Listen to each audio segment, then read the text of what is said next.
I own a farmers insurance agency. We appreciate being a resource for your buyers as there would be a need. So thank you to those that we've had the opportunity to work with, and certainly look forward to getting to know those that I haven't had the chance to meet yet. So I'm going to turn it over to the other individuals that are part of the organization that put this on, to give them a few seconds to introduce themselves as well. But thank you again for joining us today.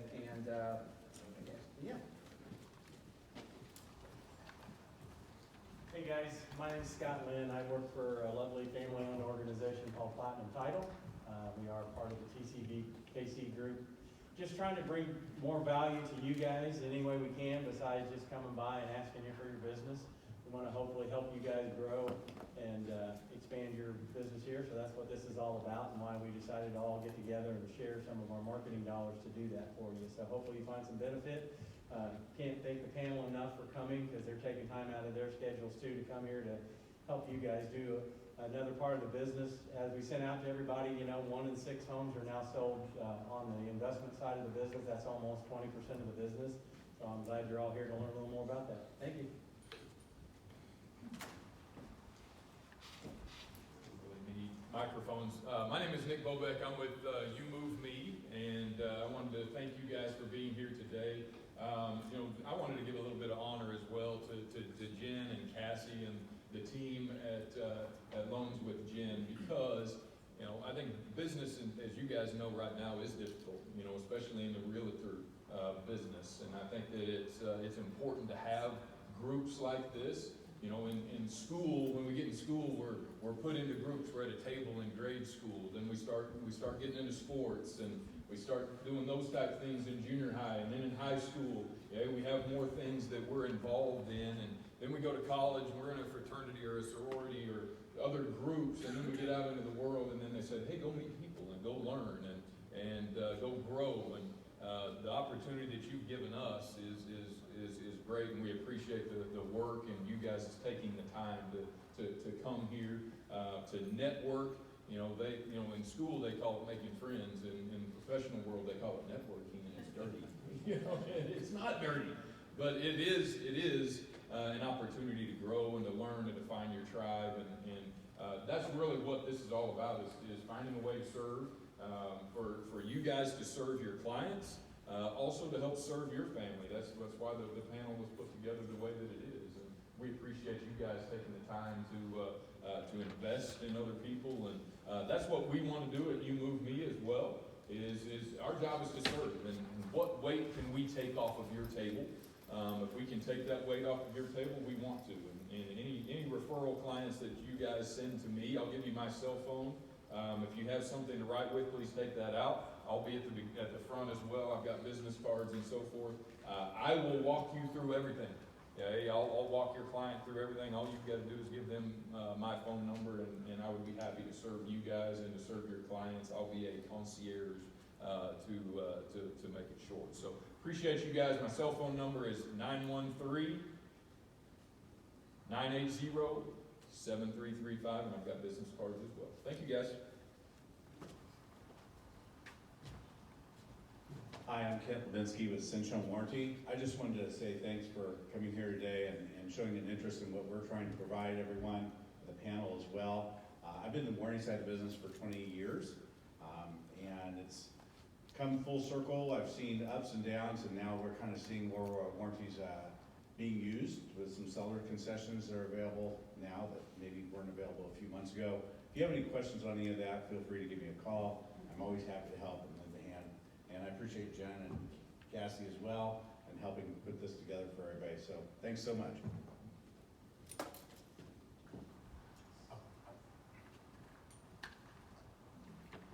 Hey everybody, my name is Josiah Carlson. I'm with Carlson Home Photography. Thanks so much for coming out today. We really love seeing you here.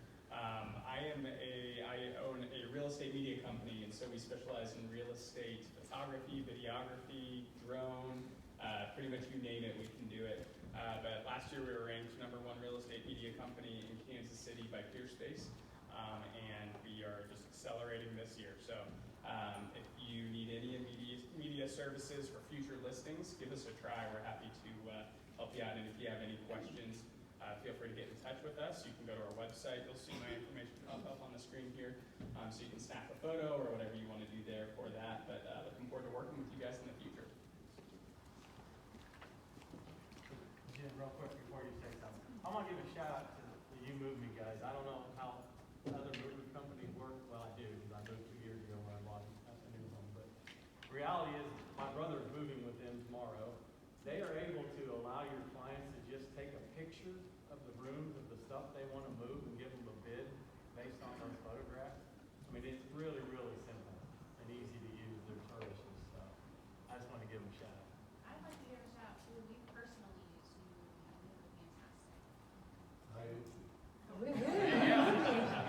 You're fantastic. Thank you guys very much. We appreciate it. Thank you. Yeah, move this microphone up to Sasquatch height. I'm struggling here. Okay, so I think I know most everybody, but I'm John Guile, a mortgage partner for life. I have been in mortgage 25 years. I have been an investor for 22. This topic is very important for me. We personally have been investors both in flipping and in rental properties. If you have heard this stat, I'm sure you have 90% of the millionaires in this country have a large portfolio of real estate. I believe strongly that Kansas City in the next 3 to 5 years, there's a huge opportunity. There's always been opportunity, but I think in the next 3 to 5 years, we're going to see incredible appreciation. If you just take a look at the companies that are coming here, everybody knows about Panasonic, but you've got Meta, Facebook in a huge facility, Amazon, Coca-Cola's going in Olathe. We've got World Cup. It's no longer a secret that it's awesome here, and it is still a lot less affordable than the coastal states. So people are moving their businesses here. If you are not investing personally, I think you are missing out. We are all self-employed contractors, right? There's no pension, there's no 401k match. You have to create wealth yourself. And it can't just be grinding it out all the time selling, although to Rob's point yesterday we discussed, you have to make money in your business first to be able to do this, right? That's important. Work ethic is important. But I feel so strongly about helping to educate not only our clients, but the real estate community that you too should be investors, right? And if you're going to work with investors, I believe also strongly that it's important you are one, right? I'm not gonna go to a personal trainer that's shoving donuts in their face and never works out. I'm going to someone who is living it and doing that life. Is that the worst example? Sorry. Just FYI, I'm not gonna be as smart as normal today, so bear with me. Can we give just a quick, because it's quiet in here, round of applause? This is like an all-star cast. I don't know if you know how big a deal everyone is up here. It does not show it by the attendance, but that is because most agents are afraid of investing and aren't willing to do that, which is why this room isn't full for these amazing people. I commend all of you that are here. Can we give them a thank you.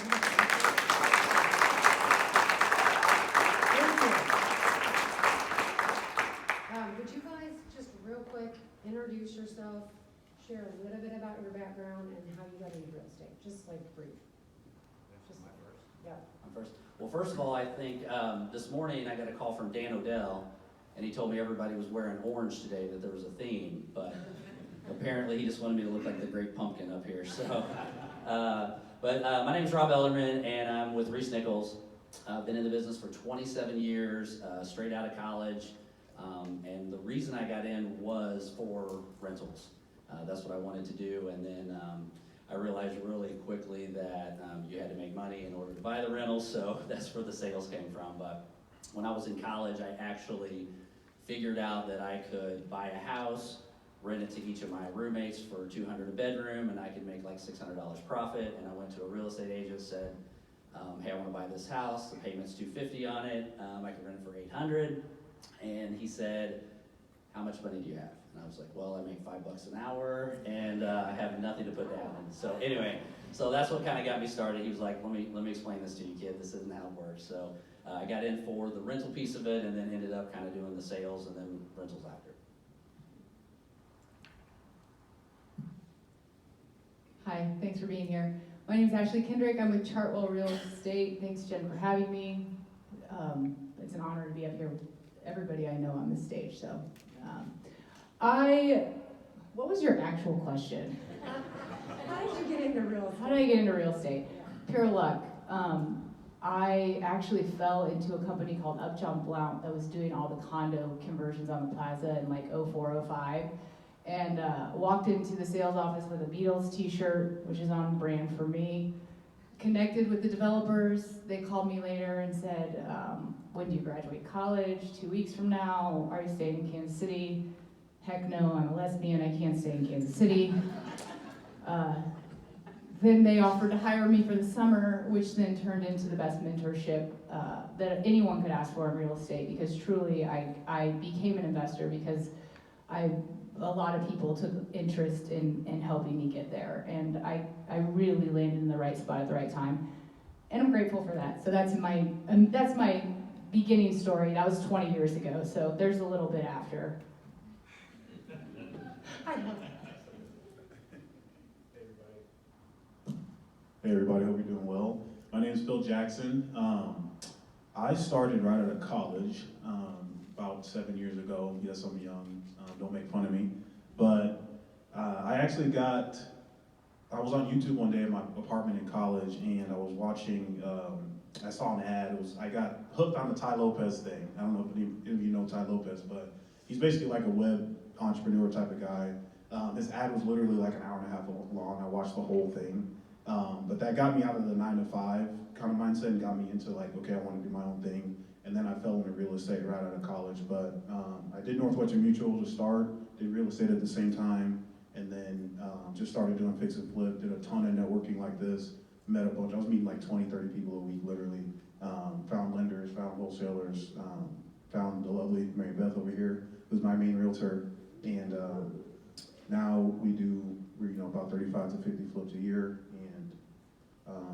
Just really trying to continue to grow. I think the biggest thing for us is that I've only focused on one thing first, which is, I want to build a machine to be able to make as much money as possible so we can start buying rentals here in the next year or two, but that's kind of how I got started. Love it. I just want to clarify, Phil is just an investor, so he's going to share with you guys perspective on what investors are looking for in agents later today. Andy. Andy Blake, I am with Real Broker. I have been an agent for about 16, 17 years. Full disclosure, I didn't want to be a real estate agent. Kind of like Rob, I got in at 22, flipped my first house, kind of scraping pennies together. I had a bad real estate experience when I bought this little house. So I was like, I'm just gonna get my license, took 2 weeks, but I didn't want to be a realtor. It just kind of fell into my lap, I guess. So bought my first flip. I grew up around here. I worked for a framer in high school, worked for a landlord in college. So kind of grew up on the blue collar side of real estate, and just kind of snowballed into what it is today. Thank you. Would you guys mind sharing, how did you get started investing? And I think what I'd love for you to touch on, I feel like I'm gonna fall over and lean for this microphone. How did you figure out your niche? Because I think this is, everyone up here has a little bit different take on it, which I love. And how did you get to that? Because I think that's what scares most people, is like, do I flip houses, or do I buy rentals, and what kind of properties do I buy? And now you've got short, mid, long-term rentals. So there's a lot going on. How did you get to that niche? And then maybe how did you get started on buying the first couple? Is that doable? Whoever wants to go. You don't have to. You got your mic on. Okay, so again, in college I wanted to buy rentals, and so when I got my license and I started selling, my first closing, I ran into a lady, and she was your typical realtor back in the 90s, big hair, jewelry everywhere, and I said I want to do rentals and all this stuff, and she says, oh, I have 300 units or whatever. And I'm like, oh man, I need to talk to you. This is what I want to learn, right? And she said, it is the biggest pain in the ass in your entire life. And I was like, oh, that kind of burst my bubble, right? And she said, but if you want to be rich, do it. So I was like, okay, so you can be rich, but it's going to be a pain in the ass, so I'm going to figure that out. But so anyway, I was like, okay, I want to do this. I didn't have any money. Grew up with very humble beginnings, so me and a buddy borrowed $500 from his mom in order to put down on our first rental. So that's how we bought our first rental. So I love that. yeah, so we did that, and then basically we had it for maybe a year, and then the market kind of went up, and we were like, hey, we can make 10 grand if we sell it. So we were like, oh my God, if we make 10 grand, yeah, we've got to let this one go, right? So we sold that one, and then we ended up buying another one, and so it just kind of went from there. But it was really slow for me to keep rentals, because every time I saw them go up, I was just like, oh, I'll make the profit, you know? So I did that for many, many years, where I had, you know, 1, 2, 3, 4, 5, and then we would just kind of flip them as we went. And then got into a little bit of the flipping as well, but it wasn't until the real estate piece started making me really good money that I started holding the rentals. So I did have somebody tell me once that, you know, buying and selling properties can make you rich, but holding them can make you wealthy. So I kind of took that into. And the patience is hard, right? Patience is hard. Yeah. I'll share one quick story. We taught a class recently for clients on investing in real estate, and I just happened to go back and look up properties that I'd owned in Chicago before I moved here. We moved here in 2006. And all of them were cash flowing. All of them were multi-units that I purchased in the low 3s. And I was cash flowing. There was no reason to sell them. But we sold them at the time, and you know, probably all of them made $200,000, which seemed like we won the lotto. You know, I was 29. I looked those properties up. They're all over $1 million. So, and they would have been paid off, because again, that was a long time ago. Was cash flowing. So 200, great, would have $4 million, right? So the holding part, really challenging, but I saw that and I definitely wanted to throw up. But it reminded me that, you know, everyone's gonna have a different strategy. For us, it's that. I agree with you on that. Ashley? So my story of getting into it and finding my niche starts, and this is the good part of the story, because I didn't have any money when I started investing in real estate. So I think I was actually trying to figure out how to eat dinner when I started investing in real estate. But I knew real estate, because I had been selling it, not enough to where I had a significant amount of reserves, but I had really smart friends with too much money, and they were lawyers, actually. And I went to 3 of my very good friends. Ones I felt like I had enough confidence in myself, which, by the way, was not easy, but I was like, I know this property has money in it, and I sell real estate, and this property has money in it. So I went to my 3 friends with money, and we formed an LLC called Girls Who Like Bacon. That's a true story. We had hats, and Commerce Bank wore them when we closed. Girls Who Like Bacon. And we flipped that shit, man, and it did well. And then they wanted to do it again, and then again, and then, you know, I outgrew them after a couple, because you have 4 people's personalities, which, you know, but that's how I started. And my niche is relationship based. I mean, I am an investor, but I work with a lot of investors. I grow whenever they push my growth. Like if I have a person wanting to 1031 a 42 unit school, you know, you've been doing this for years, but I had to figure that out last year. So now I know how to do it. But it's relationships for me, and it's time, and it's doing it, and it's pushing your limits, and that's my story.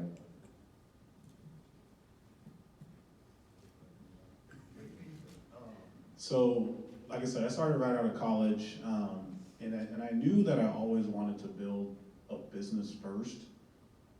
And so I got a little bit of a different path than a lot of people up here, is that I knew I wanted to build a business. I knew that it was going to take a certain way to do that, and flipping was probably the best way to do that from a business perspective, because I know that, you know, rentals will make you wealthy. That's a very true point. But I was actually talking to Andy earlier as well. What I want to do is be able to build a machine that can just produce product, right? And so, you know, our goal is usually 35 to 50 flips a year. Last year we did about 25 to 30. This year I think we'll be in that 40 range.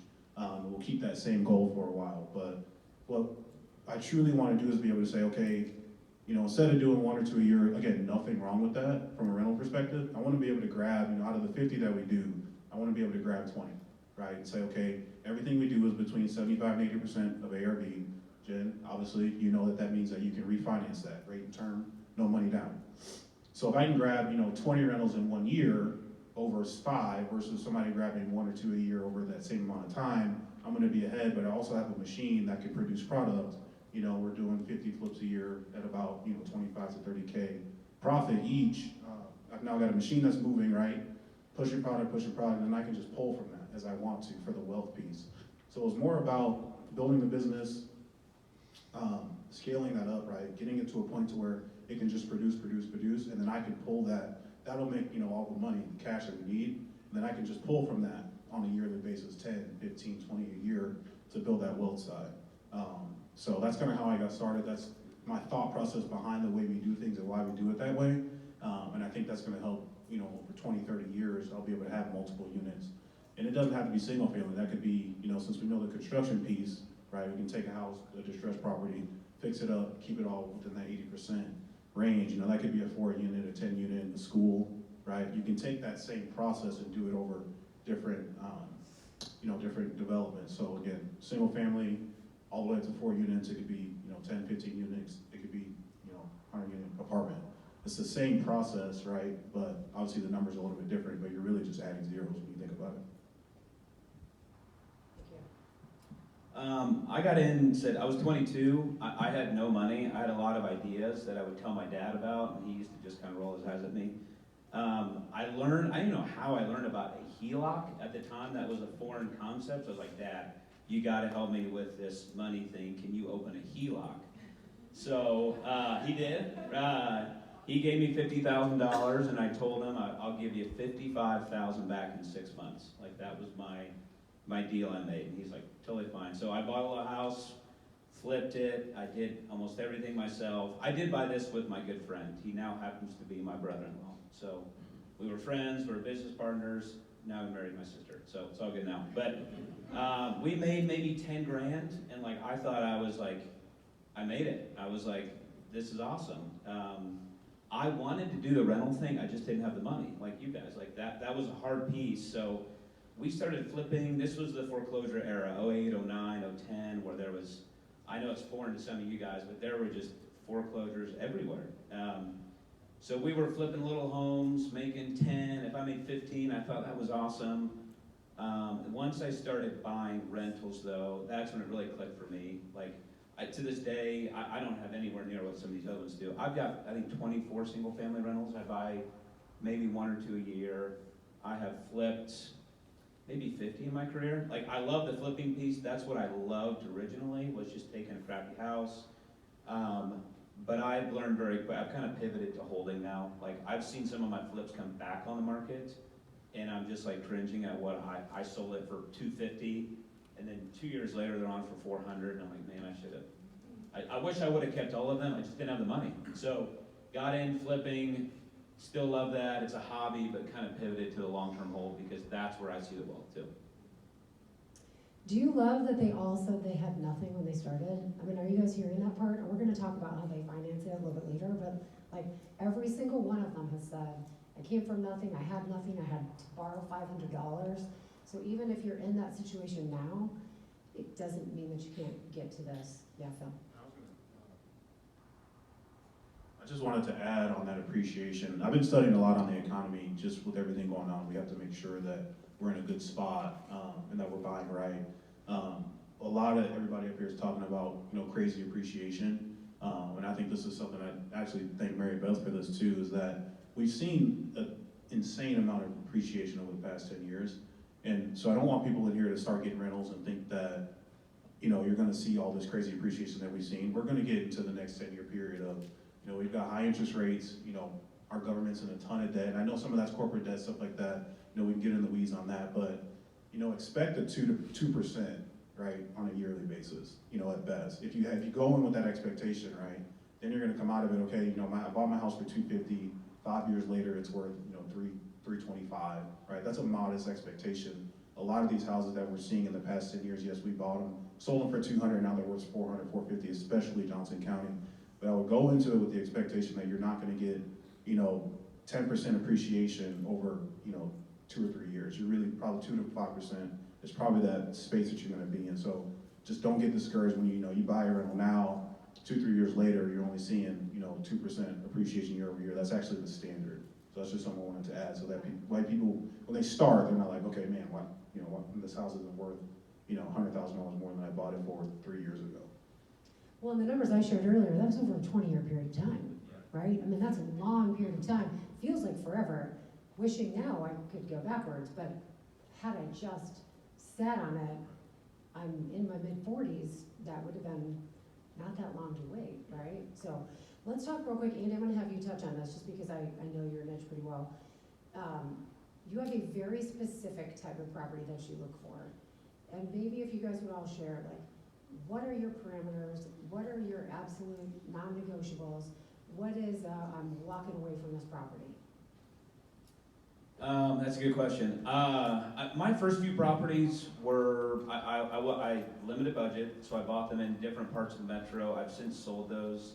My niche today, everything I own is within 4 miles of each other. It's all northeast Johnson County. Prairie Village, Overland Park, Roland Park, Mission. I'm a big believer in like the 3-bed, 1-bath ranch. Or a 2-bed, you know, these little 1,000 square foot homes. They don't build those anymore. And in fact, they bulldoze those every day. And I just think they're bulletproof in regards to holding value, just because a lot of young people, where do you want to live? Prairie Village, Overland Park, Roland Park. It's becoming unattainable, but I don't think we'll ever see a day where any builder will build a 1,000 square foot ranch anymore. Now, selfishly, it's close to where I live. I like those little pockets. They appreciate like crazy. So that for me, I have gotten great tenants, very qualified tenants. I told Jen on the phone last week, this is my secret, but I'm happy to share it. I put in all my leases, if you buy a house with my team, and we represent on a purchase, I'll let you break your lease for free, at any time. And we have, it's probably close to 40 deals we have closed in the last probably 10 years that were old tenants of mine. I stumbled upon that, I probably stole that from somebody else, but that's been a big deal for me, is hey, take care of the house. When you guys want to buy, let me know, break the lease, buy a house. That's been very helpful for my real estate business, which I'm sure we'll touch on, but all of this kind of intertwines. Investing, real estate, flipping, rent, it's all kind of the same machine if you can kind of play your cards right. That is so simple, but it's brilliant, right, guys? I mean, creating business for his other business. So, who next? What are no's for you? What are absolute yeses for you? What are you looking for? Sorry, my no, if I don't love parts of town that I would not want to live in. I know that sounds really snobby, but like, that's for me, it's a hobby, this whole investing thing. I love it, and I've just found my little pocket is very low maintenance for me. Anybody? Yep. I don't have stricter rules. I think I love it. I love the investment side. I love the development side because I have people to do it for me very well. Sarah and Olivia both are sitting over there, and I gotta give them credit because like I find property that I know has value add. That is my criteria. I don't care if it's a multi-family building. I've done plenty of those. I don't care if it's a single family home. I don't care where it's at in the city as long as the comps are there. If I go in and I'm like, that property has money in it, and then I bring those two through and they're like, ooh, we can make this awesome, then that's a yes for me. And really it is that, I think that's that simple for me. Like it's a gut thing. I'm buying in the area I sell. So I'm not just like choosing, I'm not throwing it at a wall to see if it sticks. I'm actually selling owner-occupant people, again, how our business intertwines with investing. I've seen the ARV, I've seen the end product. So for me, it's, hey, this property hit the MLS. It's, why is this $100,000 less than anything else in the neighborhood? That's worth the drive, right? That's worth driving down and checking that out. And then if I'm like, yes, a resounding yes, again, I have those two double check me because sometimes just the right fireplace will get me. So we're only as great as the people that are lifting us up, and I have a really good team too. But that's my criteria. And Ashley, when we talked, I feel like you said Johnson County is 300 or below in case you remember. Yeah, I mean, my current criteria is honestly, it's cash flow, and I can't cash flow in Johnson County right now as far as buying on the MLS. So for me, my specific criteria, I just formed a REIT, blah, blah, blah, we'll get into that later, probably. But the literal my partner and I are checking each other's dots and crossing each other's T's because it's a REIT, so I have other people's money that I'm playing with that are friends and family, so I'm very conservative here with my buy. I actually have to rein my own self in. So it's 300,000 or less all in, as long as it's cash flowing. I don't care if it's a 2 cap, I don't care if it's a 10 cap, as long as it's paying for itself. And my main thing is equity on the front end. So if I'm gonna buy and then I'm gonna put in a bunch of cash on the renovation side, I want that 15 to 20% equity on the front end. So I'm buying for the equity right now and then holding for a 1031 exchange, which again we can get into later. That was very specific, but No, that was perfect. That was perfect. Last Brad or Richard? Sure. I think I can mirror Andy on how I got started initially. We're in Lee Summit, so a lot of my rentals are in Lee Summit. We own 25 single-family homes out there, and then we're building 77 more for rent currently out there. So that'll be an interesting full neighborhood, all rental. So that's kind of a project that we're working on right now.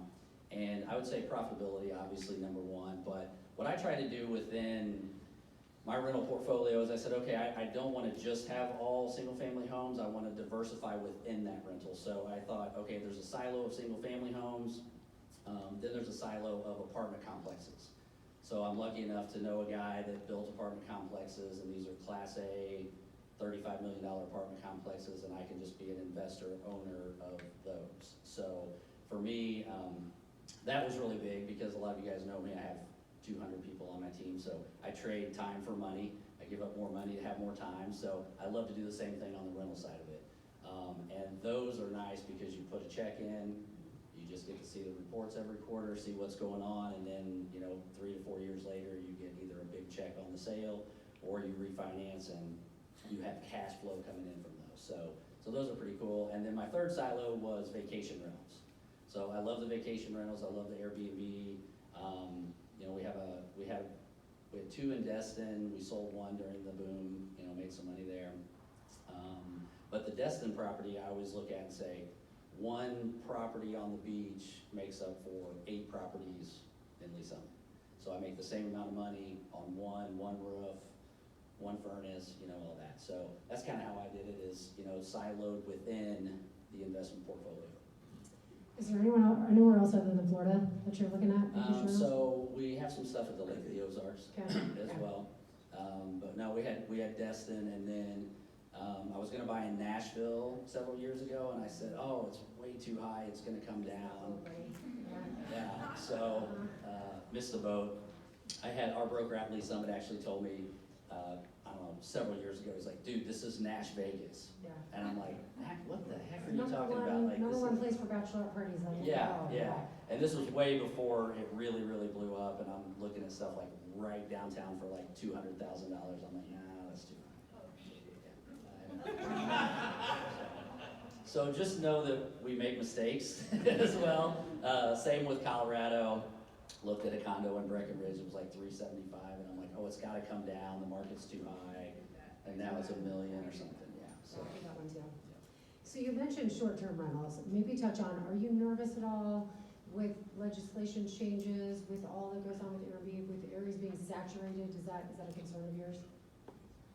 Yeah, for sure. So I'm trying not to buy anything in like the smaller cities. Yeah. Right? Like in Casey Mo. Yeah, Casey Mo is out. Even out in Lee Summit, there's like parameters. Roger probably knows because Roger Dynaspec, there's a big rental guy too. So, but yeah, there's like parameters in Lee Summit that you have to be in, and you never know when they're going to change and all that. So like Destin, Florida, there's like 16,000 rentals or something in Destin. So if they come in and say that we can't rent in Destin, yeah, it's gonna be bad. I find though that you can kind of play with Casey Mo just whipped all that stuff, the regulations on there, and I'm finding that you can turn those into 3-month plus rentals on like Furnish Finder or even Zillow 3-month plus. And I mean, that has been no problem. You still get way more than open market rents. And so if you do have a Casey Mo Airbnb that did get shut down, or, because it will if it hasn't, there's options for sure. And like we pivoted and I love what we did with ours, so. Anyone else want to touch on that at all? Do you guys, you're launching Andy, right? I don't have any Airbnb, so Right. I'm the wrong person to ask. We have one downtown, well, I had one apartment, we're just gonna let that one go. But we have one downtown that, or Brookside area, just east of Brookside, that we're gonna keep and do the midterm strategy.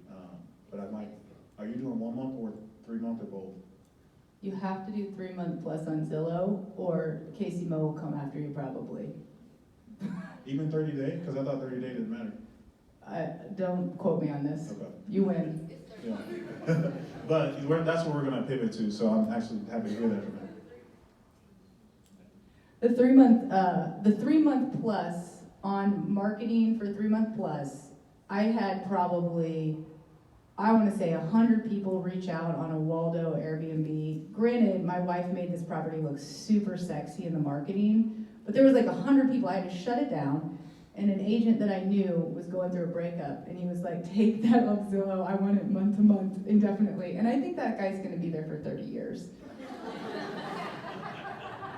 Just basking in the sulk. I think the important thing to hear though from what they're saying is you have to have in your plan that things can change, right? And you have to be viable enough with the money you have in reserves or partnerships that you have if you're in that situation to be able to flip quickly.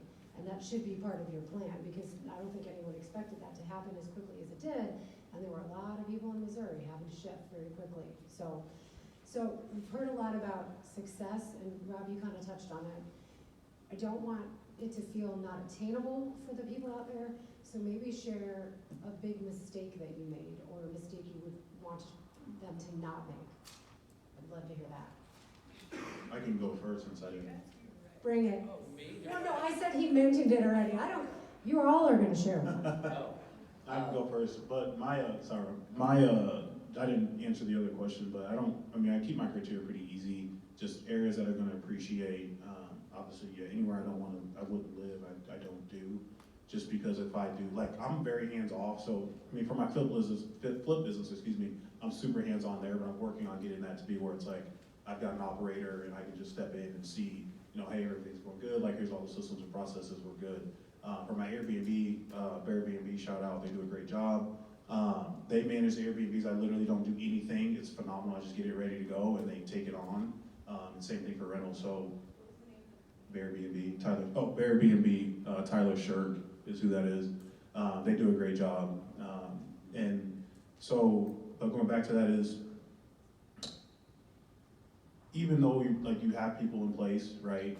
Rob, you can probably touch on this too, is that you still have to make sure that, if you need to step in, you're gonna at least want to step in. So I have a bunch of properties in areas that I wanna be in. I'm not gonna wanna go there and take care of things until I find that next person who's gonna take care of it for me. So, and then everything, at least where I can be no money down if possible. So, up to 80% all in, so purchase plus rehab, then, a couple $1,000 in refinancing costs, things like that. Shout out to Jen, use her as much as possible if you want to keep those costs down, because DSCR is expensive as heck. And then mistake-wise, pivoting to that, growing too fast is one of my biggest mistakes. We're growing well now, but we definitely grew too fast about a couple of years ago, and so I'm keeping, like I talked about before, we're gonna keep that 50 a year goal. I'm not gonna do 75 or 100 from a flip perspective, but I would say that as you're doing it, just, take it slow. And I'm taking it slow in the opposite ways. I'm not buying 1 or 2 a year, which is probably what you should do. Obviously, reserves are super important when you're buying these rentals because anything can happen. I'm taking it slow from the perspective of I'm building up a ton of cash, and then I'll start pulling, like I talked about, in order to have multiple rentals all at one time. And so that would be, one of my things is just take it slow and be patient. Very, very patient. Yes, a lot. Yeah, cash out refi. But my thing too is I like that the cash out refi is cool, but I'm like, I don't necessarily, from a rental perspective, I just want it to cash flow, like Ashley talked about. I just want it to cash flow and it's it. Like, cash flow and I don't have to worry about it. And then in like 15, 20 years, I come back and I'm like, oh, this is nice. Like we got, 100 doors producing a couple $100 a month. And then, 15, 20 years are almost paid off. And now that 100, $200 a month turns into 1,500, 2,000 a month, and you're sitting pretty. You're more concerned with the equity play than the cash flow.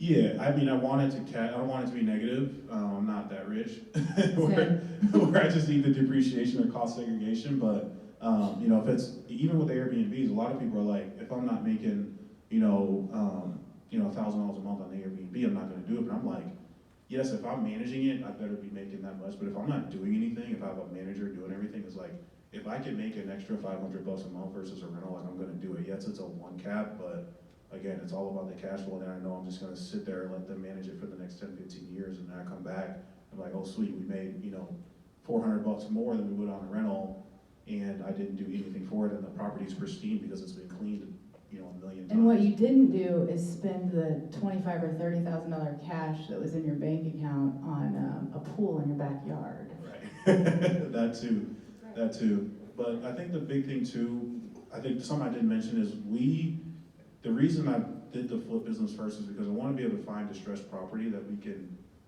purchase and rehab, like Ashley talked about, without having to put any money down.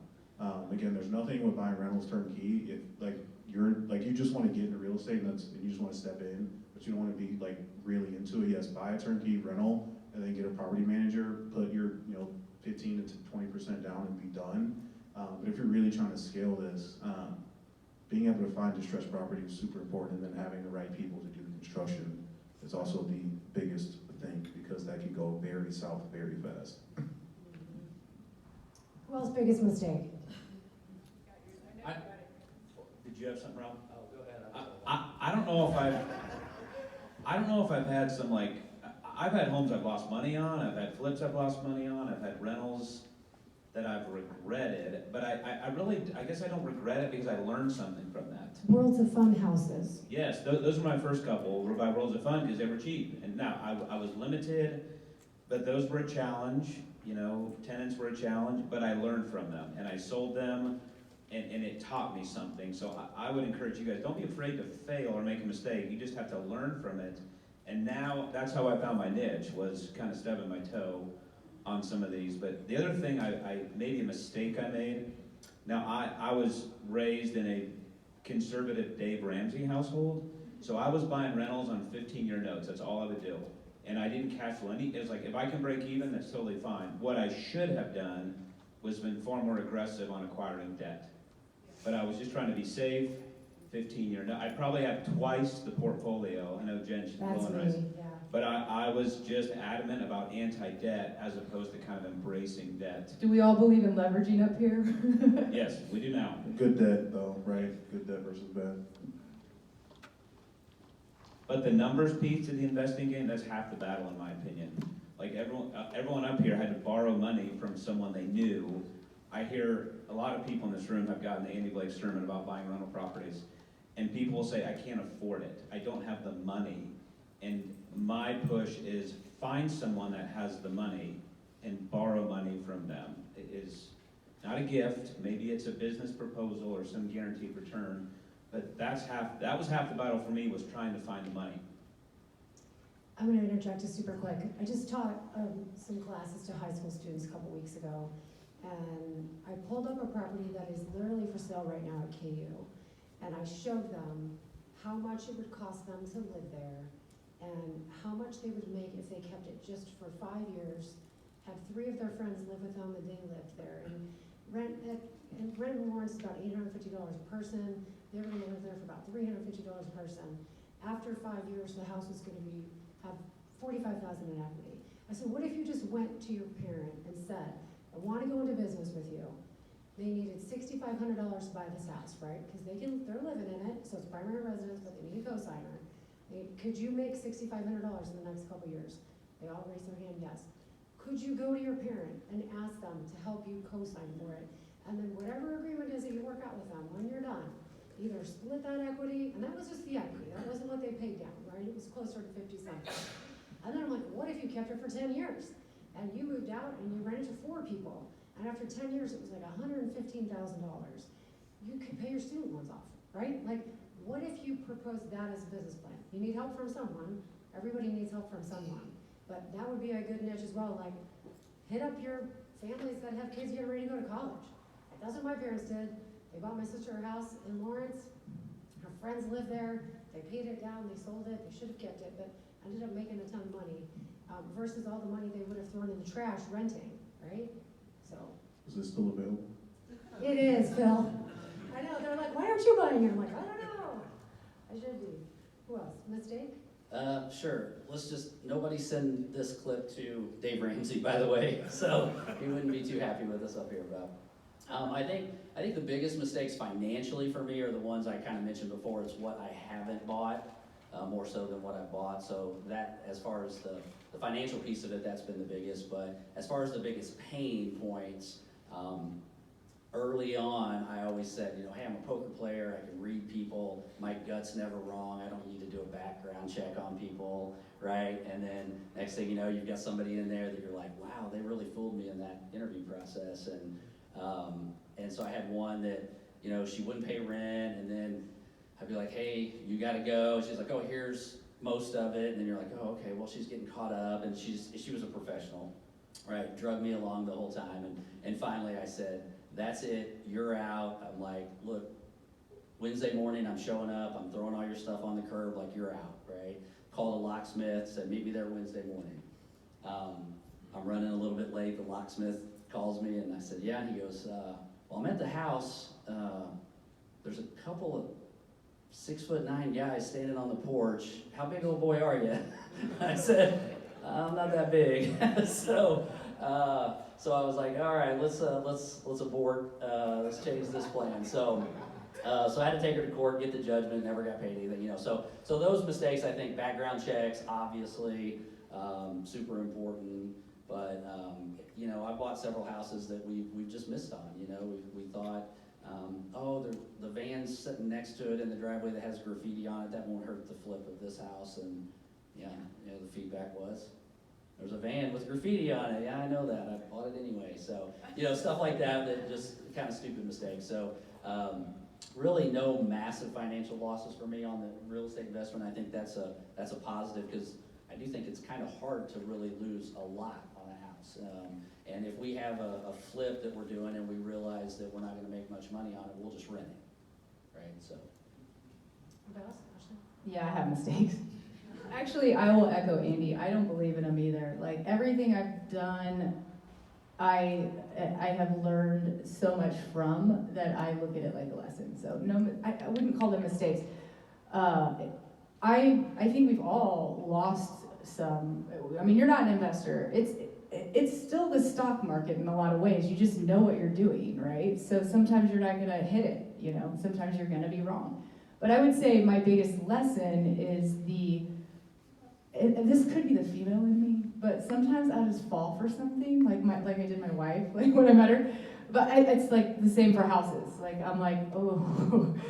And then I forget to do the basic due diligence, like, what does the sewer line look like that I'm gonna flip this house in 3 months? Maybe I should know what the sewer line looks like, but I don't care because it's sexy.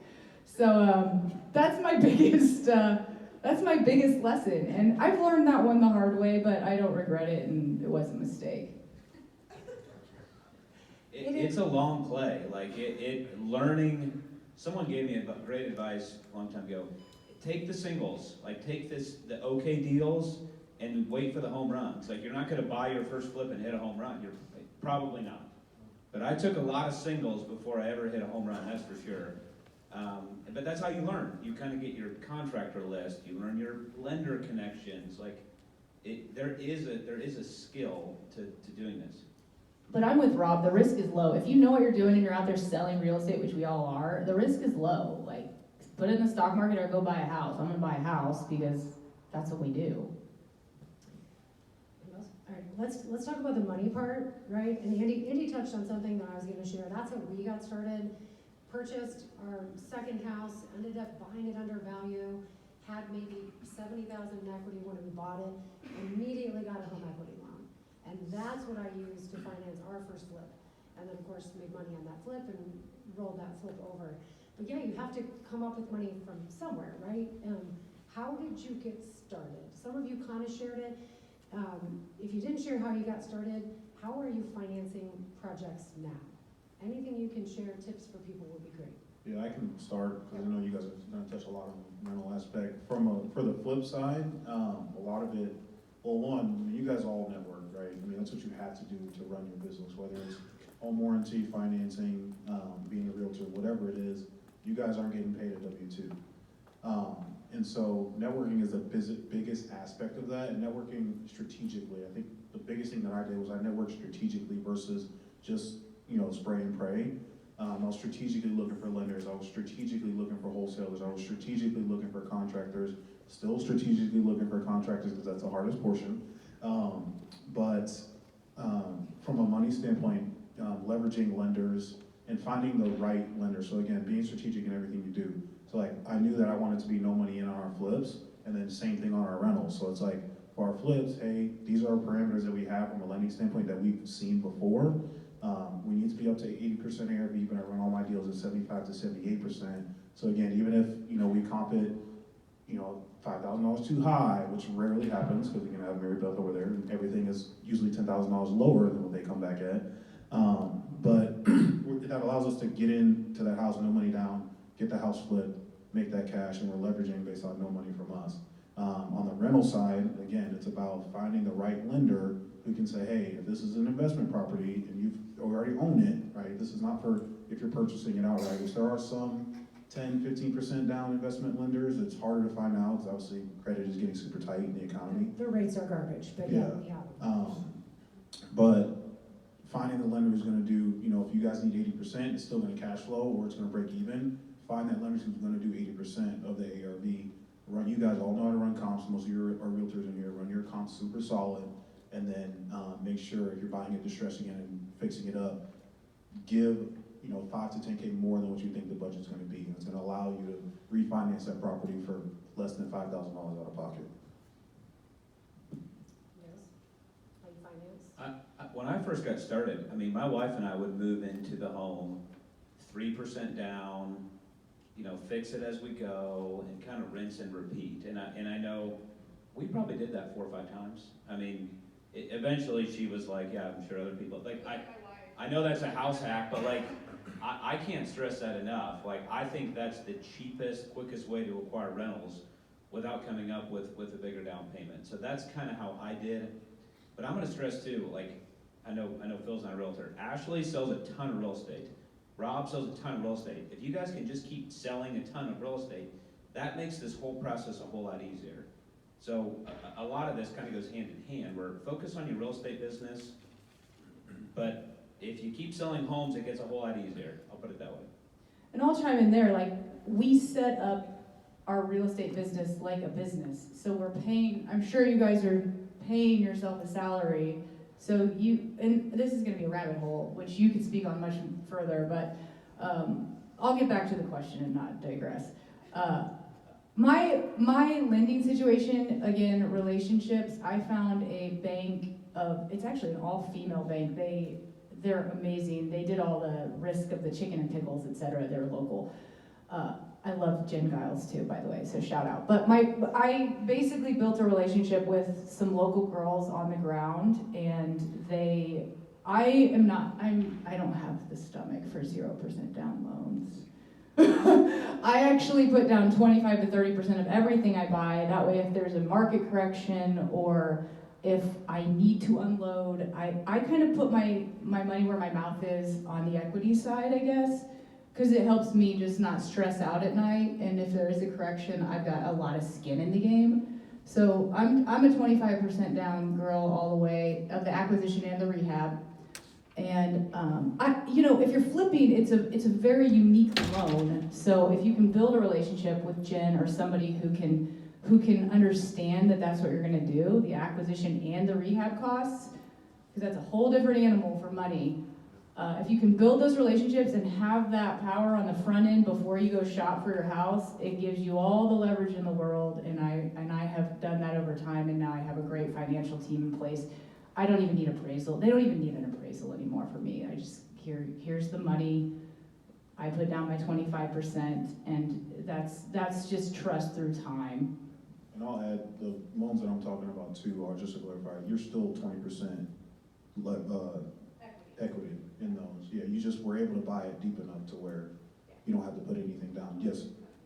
No, I know. I just wanted to make sure I wanted to make sure everybody understood that definitely only, I mean, once, you probably can't, trying to 90-100% finance stuff, you don't have enough room in there to, if there's a market crash. I mean, 5-10% adds up quick and it can happen very quickly. What did we see in 2008? 20-30%? Yeah, and we're the same as Ashley. I'm conservative risky. We always put 25 to 30% down. Andy's right, I could buy more properties. We also do them on a 15-year, so I'm the dumbass on the stage. We could buy more, but again, for me, I want to be able to sleep. I don't want to stress about it. I just want to know that if the world ends, we're going to be okay. That's So, the accountant in you, right? yes, that's the money part of me, yes. You're not gonna be okay if the world ends. That's true. You know what I'm saying, girl, financially crashes. Yeah. Well, and to make it, sorry, real quick, just to, like, figure out what you guys want in retirement too. Like, you don't have to have 100 doors. Like, if you're like, hey, I just want to make 10,000 a month, you need 10 doors that are cash flowing, you know, $1,000 a month. You know, once you get to that point. So if you're 10, 15, 20 years away from that, they're cash flowing, you know, $300-400 now, and you pay off that mortgage, $1,500 rent, now you're cash flowing $1,500 a month. So don't like think that you have to have 100 doors or anything like that. Just keep it super simple. Like, hey, I want 10,000, 15, 20, and then you run your numbers off of that, get to that number. If that's 10 houses or 15 for you, do it that way. Just want to make sure people aren't thinking like you have to go big or go home, or otherwise it's, you know, all or nothing. Didn't mean to cut you off, bro. No, you're good. So for me, I love leverage. So the $500 that we borrowed, I don't know how we did it, but that was all it took in 27 years ago to buy a house was $500. So I can't even remember how Having that a driver's worked. license, Yeah. not So, easier. but today what we do on any of the rentals, any of the flips that we have, we pay cash, and then we just cash out refi. So if you buy a house for $100,000, you rehab it for $50,000. We'll use our cash to rehab it as well. So you're in for $150,000, it appraises at $200,000, you get an 80% loan, they give you $160,000, right? You got $150,000 in it, you get $160,000, so I made $10,000 and I got a rental. So, so that's kind of how we do it. And really just, I mean, we still have the equity piece in it, but once you get up to the point where you can pay cash and then refi out of it, that's really where I think it, you know, becomes a way to just increase your portfolio at that point. On the apartment syndication stuff, that's just, you write a check. So there's no leveraging, there's just your check goes in and you're 3.5 to 4 years before you see anything from that. So way different than the residential. So I know you guys talked about having partners and that being important, and so this will probably be, you have partners that help you with this, but any specific advice on protecting yourself legally, limiting your risk? Obviously there's risk no matter what, and maybe touch on if you're engaging with a management company, because like for me, who had to kick someone out, I have to have a property manager, because if it's us, I'm gonna hear the sob story and we're gonna be writing all of their checks and they're driving a nicer car than I am. So we have to have a property manager because I can't deal with that. So what are you doing to limit risk? Who are you engaging with to help maybe offset taxability? Any quick tips you can share would be great. You on this one? So yeah, I don't do that anymore. That was early on, and I'm the same way. Like, oh, they're gonna be fine. They're so nice. They're nice. They're having trouble, you know, whatever. So I have a management company, and they charge me 7% on all of our residential real estate, and she handles everything. She shows, she signs the lease, she does maintenance, repairs, all of that stuff. As a matter of fact, she was, for a while, she'd be like, hey, the air conditioner went out, like, it really needs a new unit. Do you wanna do this? I'm like, why are you calling me on this? Like, it's 90 degrees out, like, put the air conditioner in, right? So we've really got a good relationship now where she just does it and then tells me what, you know, what gives me the report on it. So on that piece of it, yeah, the rental management piece. Now, I would say though, I've always heard that like 1, 2, 3, 4 rentals is really a pain. It's really when you get to 10 that it starts becoming easier, right? Because once you bulk it and then you can get a manager, it becomes easier in that aspect. But on the apartment syndication stuff, obviously, that's all ran through like the Securities Exchange Commission. So there's like this big a legal packet for every apartment complex. So that's all super protected. And my investment into the apartments, if a $35 million apartment complex goes under, all I can lose is my investment in that. They can't come back on me for $35 million. So that's all protected. Make sure you're definitely protected on that end because that can completely crush you. I'm big on like, Just get all the insurance. Like, I mean, I have an umbrella on my business. I lean into people who are smarter than me. That's the truth. Like, I'm great at real estate. That's what I know. I'm not great at property management. I'm not great at insurance. I'm not great at, just do what you know. And that's my only tip. Do what you know and then hire somebody that you trust for the insurance, the management, and the renovation. And we don't have to control everything. And if you try, you're gonna lose a lot of sleep. Well, there's somebody here today that spoke, but also my best friend sitting over there, and she's great. Her name's Sarah Hosteller. Okay, Sarah, you're welcome. Love you. What else? Limiting risk, anything you want to share?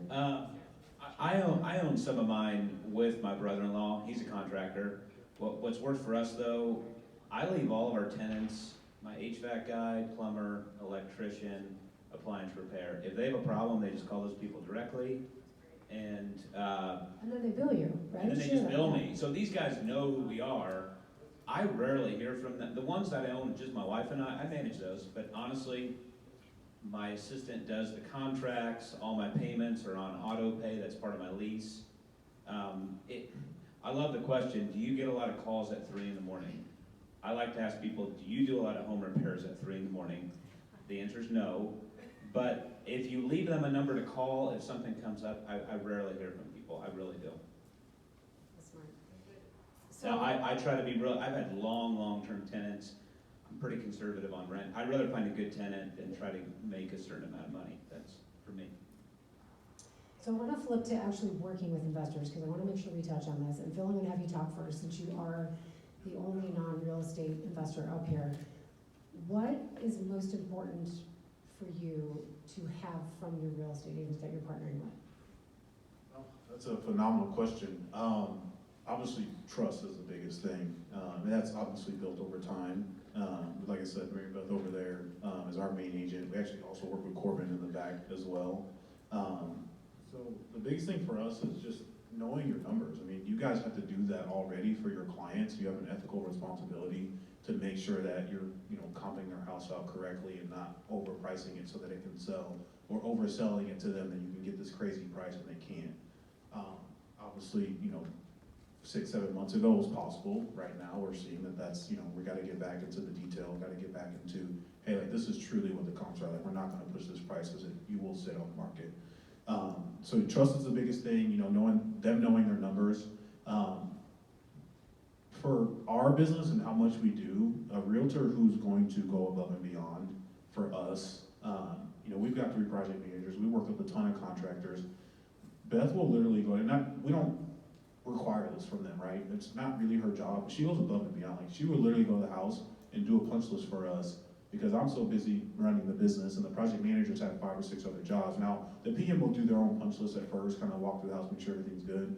But he's also a male. And Beth goes in there and she's like, yeah, there's way more here than what you guys said.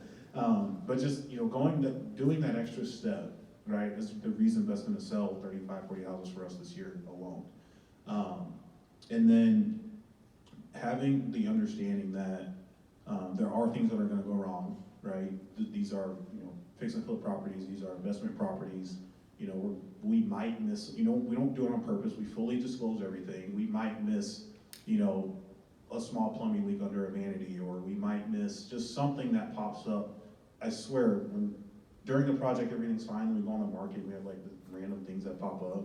And understanding that that's gonna happen, not getting stressed out about it, like just working through it, knowing that we're gonna get it taken care of. We might have an open house and the AC goes out. And because it's a 10-year-old furnace, it was working just fine throughout the project, but the project manager forgot to change the filter the whole time, and now the line is frozen up, right?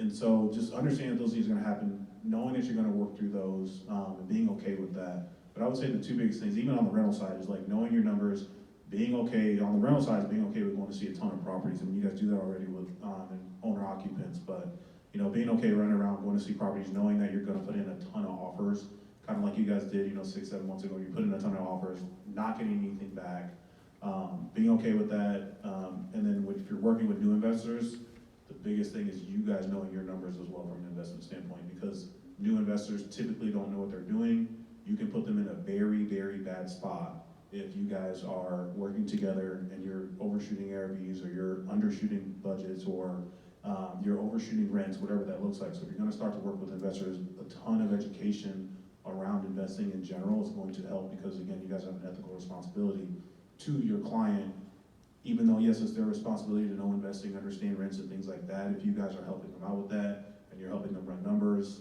again, that can come back on you as an agent. And so just knowing those numbers and understanding and having continuing education around that, and not treating it like a realtor, continuing ed, which is not fun. And I totally understand that. Even though I'm not a realtor, I've heard it a lot. And I know we're getting tight on time. I want to get through a bunch of questions, so don't feel like you all have to answer this. If you feel passionate about answering it, definitely jump in. To the agents, what would you say is the biggest challenge or difference between working with an investor versus working with a primary residence home buyer? Anybody?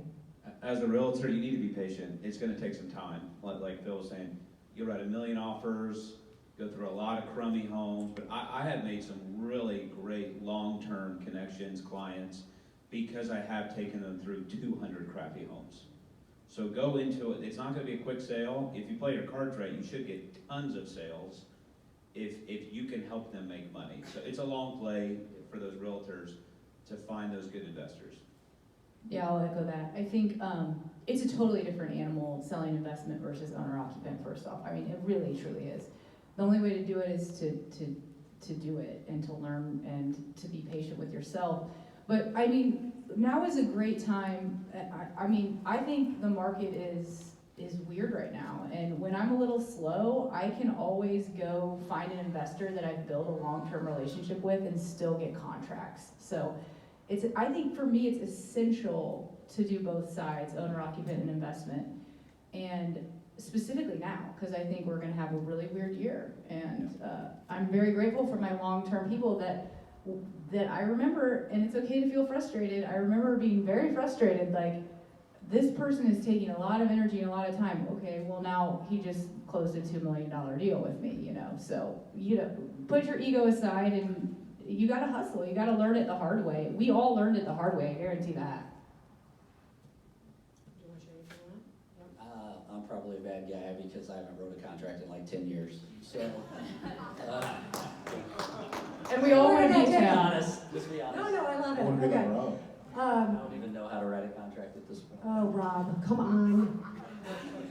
Okay, so do you limit yourself to the number of investors you'll take on? And do you ever have overlap? Like, are people looking in the same areas? How do you handle that? Rob is out. It's been canceled. I'm very selective about who I take on. I mean, at this point, like, if I smell or feel desperation from an investor, you're not for me. Go find another agent.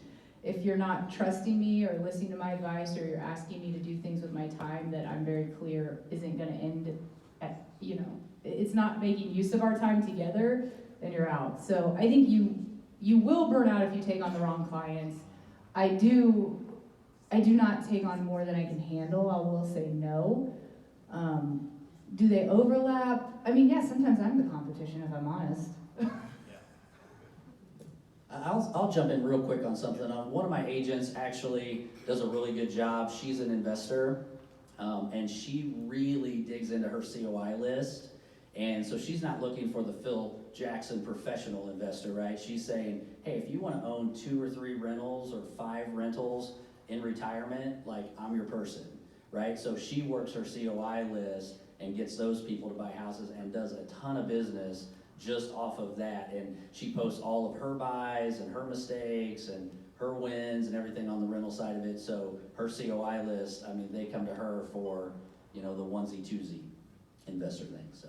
And again, I've shared a suggestion already. How many of you guys have clients who have kids getting ready to go off to college, right? Like, that is a huge niche. We've got so many colleges close here where you could help be the person that creates wealth for them by starting with a primary residence for their student that's going to live in it.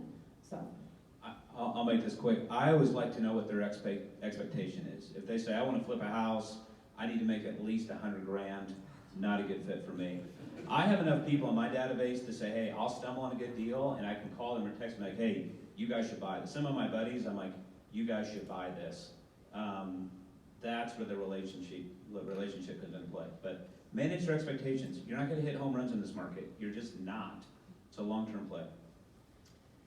Are there any tips you'd give to anyone in the room, just real quick, maybe we haven't touched on, that wants to get started working with investors? How do you find those people? How do you market to them specifically? I think you find the deal. Okay. I think you find the deal and you have something to talk about. And if the numbers work, there are plenty of people who, I mean, my pipeline for people that I have to fill an investment property for right now is, Olivia and I met on it yesterday, and it's just like, it's a patience game, setting expectations. It's a patience, you don't want to sell, you want the relationship, so never sell to sell. But if you are bored, go find a house on the MLS or preferably the wholesale market, I guess that's easiest. But the MLS works just fine too. So if you're bored, go look at the stuff that could be a sale and then start building the relationships from there. That's my tip. Go buy one. Go buy one and learn it so that you can educate your clients on what to do. And I'll touch too, there's a lot of professional investors are looking for realtors to work with who will bring them deals. I mean, I'm exhibit A of that. We're really pushing right now because the market has changed. We all know that's happened, and I've bought I think 3 or 4 with Corbin. Beth, how many we've done? 4 or 5 this year off of MLS, and we actually have a realtor who's like literally scouring the MLS. So I bought 8 deals this year alone just off the MLS. That does not. You're the asshole that comes in, and MLS is me to death. But there is such a big opportunity for realtors to work with investors and make a lot of money, especially if you get with the right people. And on top of that, I've used realtors have brought me inventory that I've bought personally, and I said, I'll give you the resale. Thank you for this deal. So like, there's always somebody who wants a deal. I know there's such like, just in the realtor space, there's a big like, investors only owner occupants. But again, like an owner occupant in 3 years, you might sell them the house twice, or 4 times if you get the sale and the purchase. With an investor in 3 years, there's an opportunity to sell them 30, 40 houses just them, and that's on top of what you're already doing with your owner occupants. So it's just, there's a huge opportunity in that space that I've been trying to educate a lot of realtors on alone, is like, you can make a good amount of money, especially with professional investors who are buying, even if it's 10 or 15, 20 houses a year. Just scour the MLS or owner, for sale by owner, whatever it is, and just start bringing them deals. And they will start to pop up quickly, and you'll see that cash flow just start to go crazy for what you guys are doing. Again, and then you can get 10 deals in a year at 3% to different investors, and then on top of, if you can sell another 10 to owner occupants. And I'm using lower numbers because, let's be real, a lot of realtors aren't always selling 50, 60 houses a year. You did 20 instead of 10. So it's just a huge opportunity there. Anybody use any tools, technology, great ways to track expenses, things you want to share, like Rentometer, whatever, anything that would be helpful for them to know? Nobody. You're just using an Excel spreadsheet, Andy? No, I mean, I use, it's a site called apartments.com. Like, all my rent comes through that way. It's kind of a little dashboard with all my houses. It's pretty simple. I mean, I don't have an elaborate system. I mean, we dot loop all of our leases. I use the same, it's called Buildium. So there's another resource if you want them, that's what I use. What is it called? Buildium, Buildium. And for me, my property manager basically does all the reports and then sends it to me and I look at it. We're all just up here trying to be you. And look at your shoe game. Can we just look at these men's shoe game today? That's all. We're gonna open it up for questions.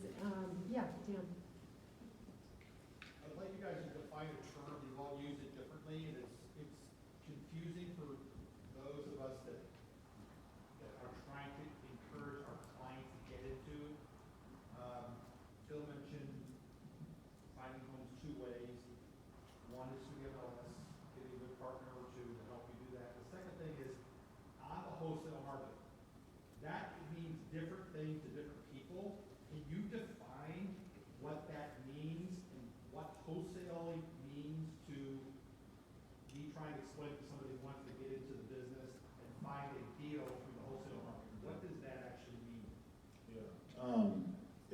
explain it to them, they'll probably think that you're nuts. So like, well, how do you get a house and sell a contract? And I know that's a huge deal right now in the ethics community. Nebraska just banned it. I believe you have to have a license to wholesale. But basically, you know, I look at it two ways. There's always the bad apples. So there's wholesalers who are not doing it right by any standard, right? And Most of them. Yeah, and there's a lot of them. And I'll attest to that. You know, I work with 15 different wholesalers who are doing a phenomenal job. You know, they tell the homeowners, hey, you know, I am selling, like, I'm going to find you a buyer. This is how much I'm charging. Like, this is everything. And so there's a right way to do it. But you know, wholesaling is when, you know, somebody goes to, you know, they market, you know, mailers, whatever it is. They send mailers. Same way you guys kind of do. They send mailers, Google ads, Facebook ads, whatever it is, to go find, you know, a distressed home. Usually they're looking for distressed properties, not owner occupants who, you know, their house is already ready to sell. And they'll go in there and say, hey, you know, kind of what's your situation? You know, why did you reach back out to me? You know, why did you call? They say, you know, usually homeowners like, I don't want to put my house on the market. You know, I'm a hoarder or whatever it is, right? And so that person will then go find investors, right, to purchase that home, and they'll do that through a contract, an assignment. So they'll sell that contract where the investor is actually purchasing the home, the wholesaler is not. So they're just selling the contract in between. And so that's like a finder's fee. Yeah, pretty much a finder's fee. And so that's what wholesaling is. So you have to be super careful when you're telling, you know, a homeowner or somebody that you're talking about, right, that's looking to find it on the wholesale market. It's like, if I'm them, I'm gonna see if that wholesaler will use an MLS contract. I think that's the biggest thing that I would try to do. Now, again, that's gonna be tough. They usually have their own contract, but their contracts are super simple, not anything closer than, you know, one-page contract. So that would be my advice, is like, if you're gonna go to the wholesale market as a new investor, that would be my non-negotiables. Like, I need to use an MLS contract because this is my first time, and you know, if you run your numbers wrong or something like that, you need to get out of the deal. You're not going to be on the hook for this, because usually they want a, you know, $5,000, $10,000 AMD. You're not on the hook for that crazy amount, and so that would be my one non-negotiable with them, is like, explain to them what wholesaling is, really break it down for them. If you need to call somebody who's an investor to help them explain it too, that's totally fine, and then try to get them to use an MLS contract. Obviously, you know, have a pre-approval and stuff like that, but that'll just help you from the contract side of things, which is, again, it's going to be hard to do. But if it's my first deal and I'm a realtor explaining to one of my clients that they need to purchase and they're going to do it that way, I would just be super, super careful, because it can get pretty hairy. I think from a realtor standpoint, Dan, wholesaling it's something that brings deals from an off market. There's a lot of wholesalers in Kansas City, they'll bring a deal to me. I look at it like a seller, but also I only actually work with a couple wholesalers, is the truth. And it's because their integrity level is high. So you really have to vet that. You really have to vet that relationship as well. But I'm grateful for them. They bring deals. These wholesalers are going to find a way to buy that deal regardless. So there's a very arm's length transaction there from an agent standpoint. Very arm's length transaction. I do a seller's permission to show. Through that wholesaler, I sell a good opportunity to an investor. Everybody's happy.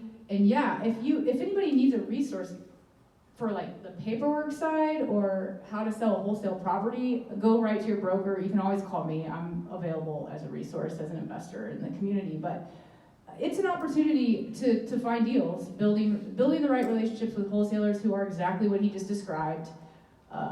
You can sell a lot of property, you know. I have definitely sold a lot of wholesale deals in my career. And for me, I highly, highly discourage our agents who have a license to try to wholesale. When you walk into a house and you're telling a seller that your house is worth $120 and that's what I'll give you for it, and then you put it as an assignment, and then you go sell it to somebody for $150 and ask them to pay you a $30,000 finder's fee on it, basically, when you could have just put it in MLS and got them $150 for it. Very, very gray area. So, not even sure it's gray. You're in the water. I'm a new agent. I want to grab this market that you're talking about. How do I find a wholesaler? Look at your email inbox. I would face. And then how do you vet that?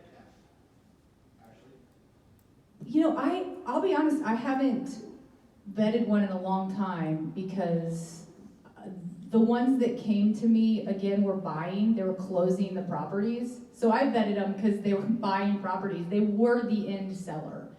I don't mess with, I'm like him.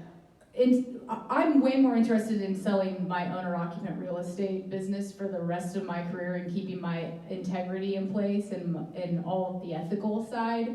So I think it's a great question. I don't know how to answer it because it's been so long since I have had to.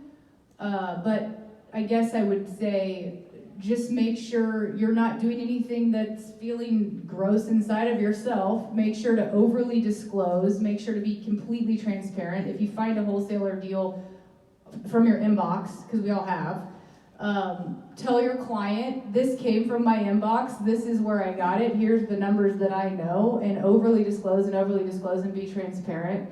And that should be the foundation of your business anyway. But it is wholesaling is a very different conversation when you are a licensed realtor than when you are an investor. And I'm a big believer in just making sure you're completely by the book. And that's the first question to ask a wholesaler. Are you licensed? And for me, if they're licensed, you're going to be a high percentage of chance to get into some sort of lawsuit or something with a consumer. So Yeah, that's the Rob, first Be thing. be very careful with your real estate license getting into wholesaling. But- But I think all of you, I don't know any wholesaling realtor licensed people. I don't want to know them. I know a couple, and I don't usually buy from them, but to answer your question directly about vetting them, is just vet them like you would vet anyone in your business, like you would vet a client, right? Like you would vet your insurance broker that you're working with. Vet them the same way. Like, are they high integrity people? Are they, do they have an ethical code, moral standards, right? But that's if you're buying. I'm talking about if you're purchasing a wholesale property. If you're trying to wholesale as a realtor, I wouldn't do it. I mean, plain and simple, I wouldn't. But if you're trying to buy from a wholesaler, I guess a better question for you all or any realtors in the audience, what would you do if you had a wholesaler bring you a deal and it actually worked out for your client, and your client was actually going to purchase that property, but you are a realtor in the middle with the wholesaler? Do you just not take a fee at all and hopefully they sell on the back end, or do you put it through try to get the wholesaler to put it through the MLS? Or I think that's what Ashley said earlier. That's an arm length transaction for us, right? That's what you were talking about earlier. We're not the one going into the seller's house saying this is what we could give you when in fact we could get you more. So if you're selling to a client, I don't think there's nearly as much chance of litigation there, especially with the paperwork that you guys can all call Ashley for. right.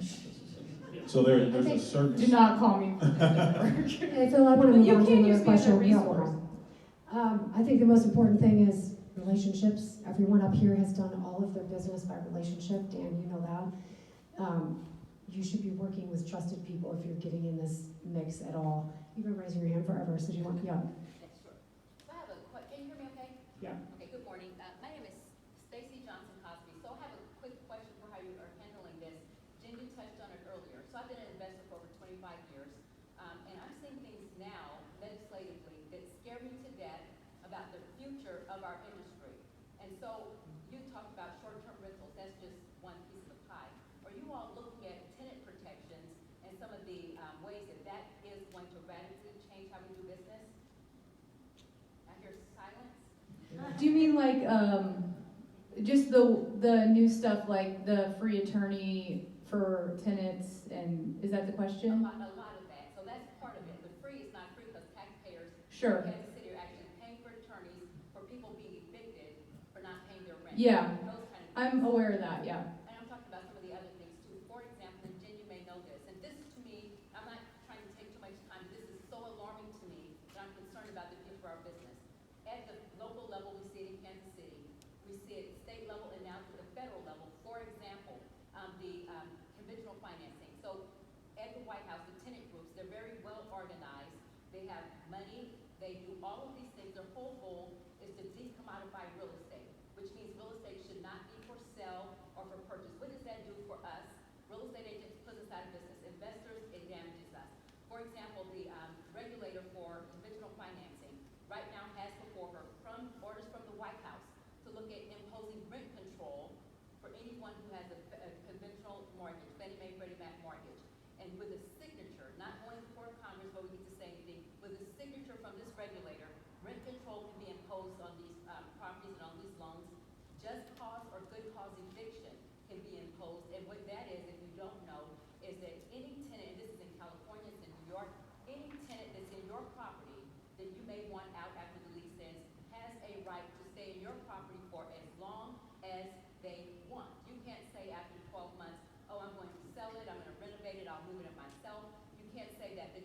has a right to your property and can stay in your property in perpetuity. Here's what I'll say, and then I'll let them talk. And then the final. It's always been in the tenant's favor.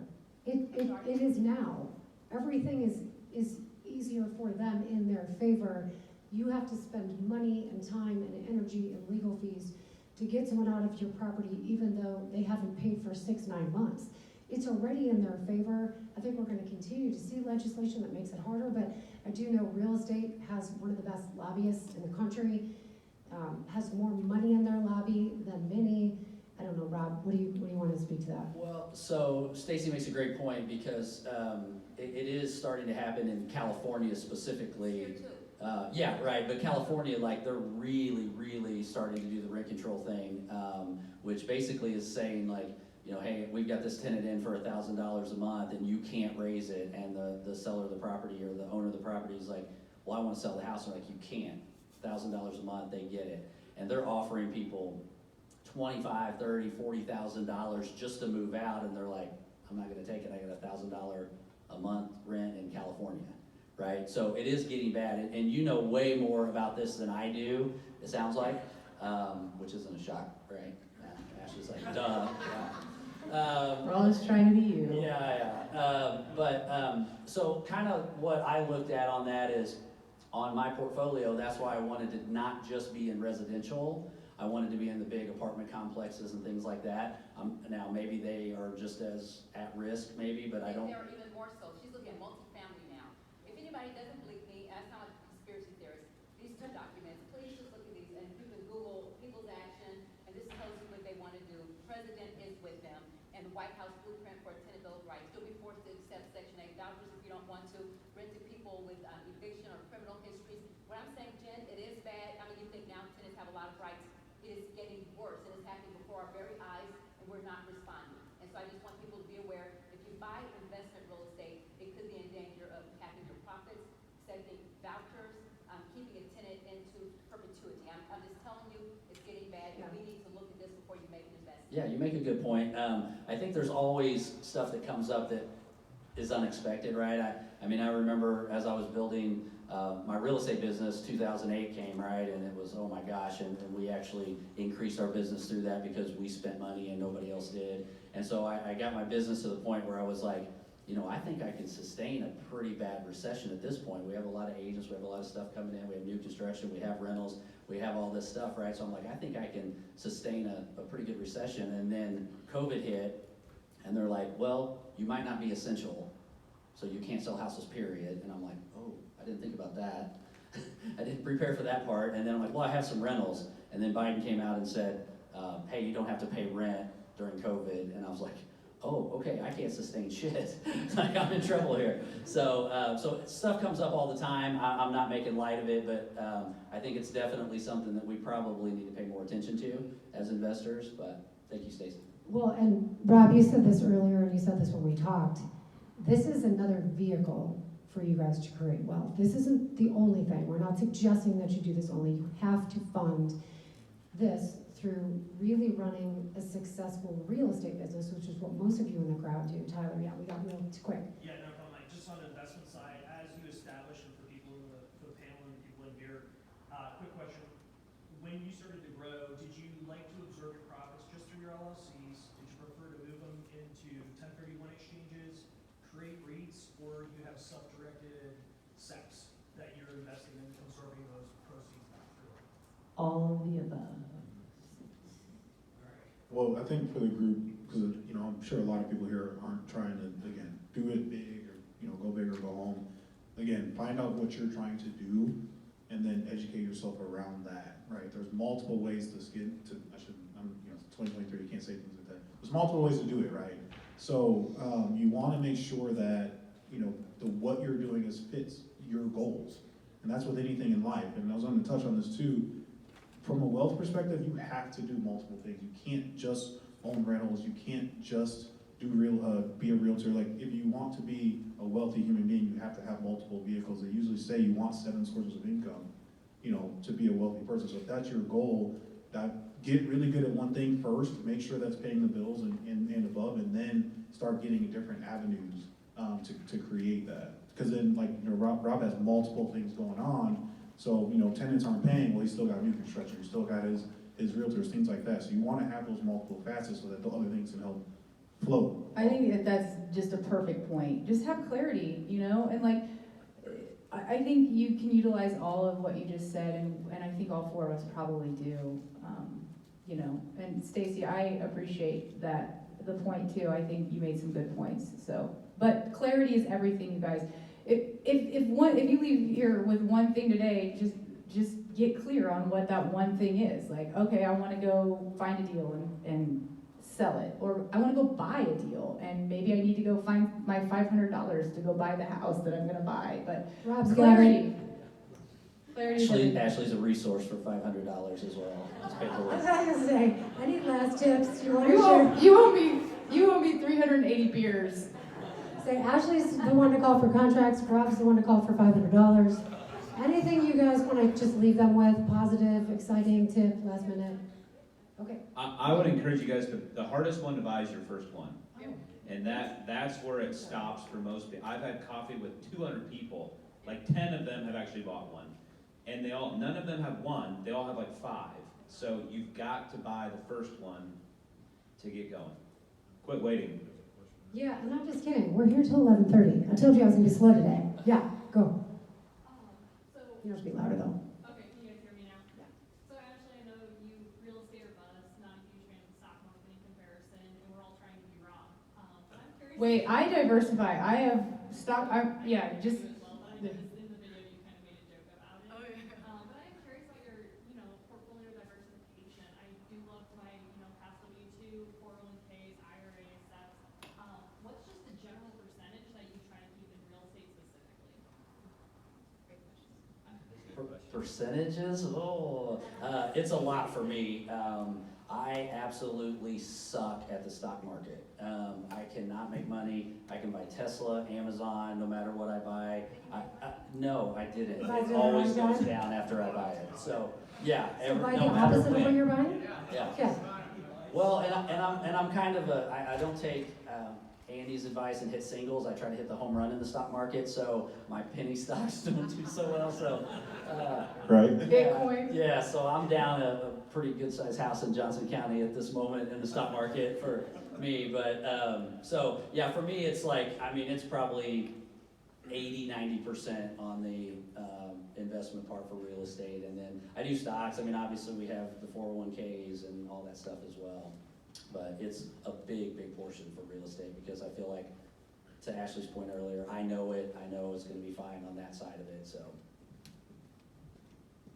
Yeah. Do you use like a financial advisor or like an insurance person to help you figure out 1031 exchanges and kind of like this question?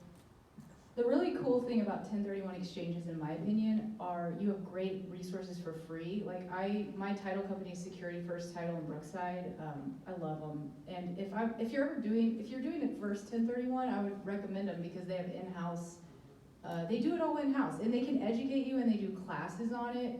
And I just think they're a phenomenal resource. I've learned a lot from the Security First Title company, and they handle all of my clients, including myself, when I 1031, and I trust them completely. So again, use people that are smarter than you, right? Like, I'm not an expert at 1031, but I'm becoming pretty educated because I've got great people behind me.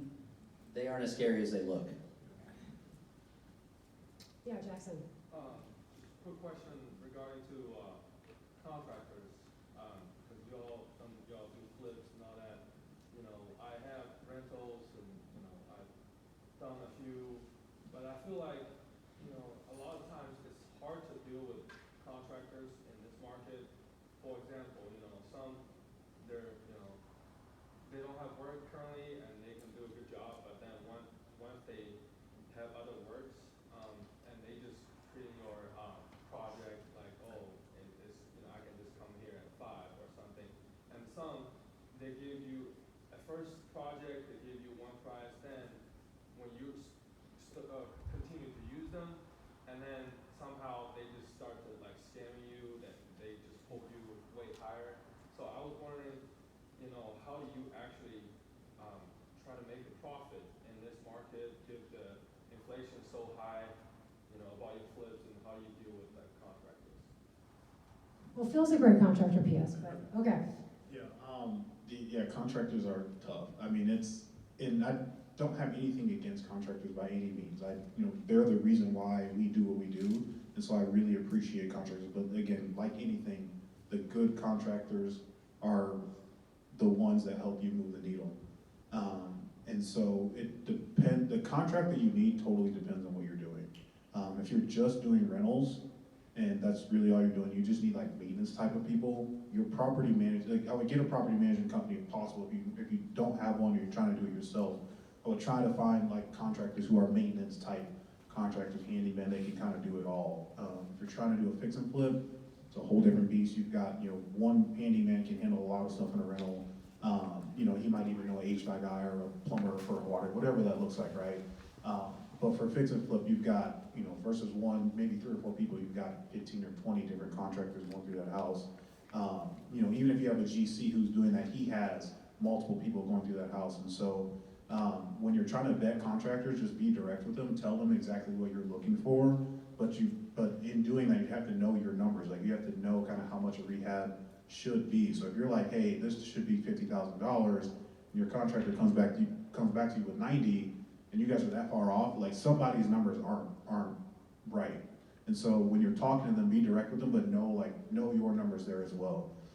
That's going to help you have those, because if a guy won't be direct with you from a contractor's perspective, then he's probably not the one for you. And that's something I've learned through the years. Is like I know how much things should cost, and I know when a guy's charging 50% above what it should be, and I know when a guy's way underbidding it, right? So we try to find the people that are in the middle that I can be direct with, say, hey, this is going to take you 3 days. It should cost about $2,000. What did you come in at? It was like, yeah, it's going to take me 4, and I'm at 2,500. I'm like, perfect, that works. I'll give you the 2,500 because I want to give you the benefit of the doubt. I don't want you to think I'm trying to screw you. And then that helps you understand, like, okay, that's somebody that I can use over and over again. And then they're going to be like, hey, you're a guy that I can trust. You gave me the extra 500 I was asking for. That's somebody that I can work with continuously. But it's also inevitable that you're going to run through contractors on stuff. People come in and out in that aspect. So you have to always be, like I still look for contractors to this day, even though we have so many. It's just part of the game when it comes to that. And you're super lucky if you find a contractor that you just stay with for life throughout your investing career. And if you can, keep that person, double down on them, pay them, if it's reasonable, pay them what they're asking for, because those people are very hard to find. Just remember, the cheapest job is the most expensive. Facts. Love it. I think you find someone by using them yourself as well. Like some of the best contractors we have, we used personally. One example is Don Weber. He does all of our flooring stuff. Used him for, 14 years. He's the go to my house. Like, I don't even look at his numbers because I trust him and I know he's gonna do a good job. And the first time he came out, my husband is like blue tape guy. Don cleaned, like they redid all the floors and it was clean. And for a week that was like, oh my God, no one ever cleans up after themselves. So if you treat them well, you try them yourself, and then sometimes you have to hold them close to your vest. Like I'll share Don with people, but I don't share everyone with people because once they get out there, they do get busy too. So you've been holding your hand up forever. Okay, now going back to basics, like the very first one you get in this, so talking flips, how can you get a loan just for the flip parts? And what all do you need? If you don't know how much things are gonna cost, I guess you get a contractor to get that bid, maybe that bid to show you, or how? I'll let you guys go and then I'll talk quick. I mean, that's kind of the learning curve of it. Like, it's good to get bids. Even Jackson, to your comment, like, it takes time doing it over and over and over again. If you broke even on your first flip, I'd say do it. Yeah. Slam dunk. And everyone thinks I'm crazy. Like, you're not gonna make tons of money on your first house unless you get really lucky. But what you are learning is like, man, that was a really good floor guy. Or hey, that was a good lender. You kind of have to create your list. Every flip or rental I've ever done, I've learned something. I have. And you kind of just put that in your toolbox for the next project. So break even. That's a victory. And do your due diligence. Okay, get your son in the yard. And if you play your cards right, do the open house, get to know the net. I've picked up a lot of deals by having my son in the yard of a flip.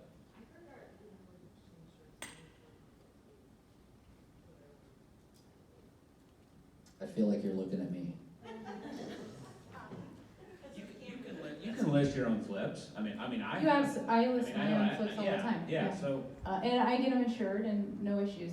I think due diligence, you're a realtor, so treat yourself like you would your client.